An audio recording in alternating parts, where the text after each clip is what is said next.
What's up, guys? It's Gary with Fresh from the Farm Fungi.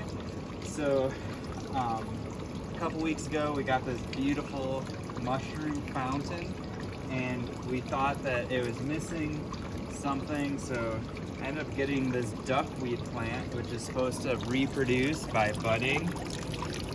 So shout out to Aquarium Plant Setter for hooking us up with some duckweed. I'm excited to get some more lilies and a water hyacinth as well, but this isn't the exciting part of the video.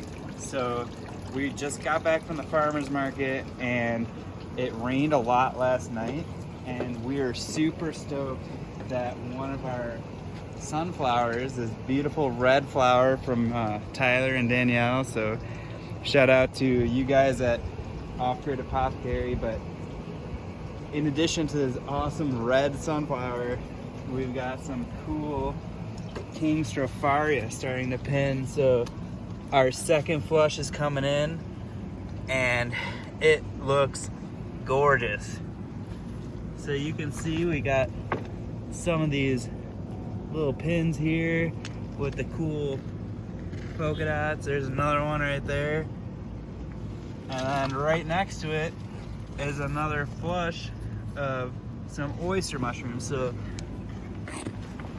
I think that the sunflowers are a great cover crop.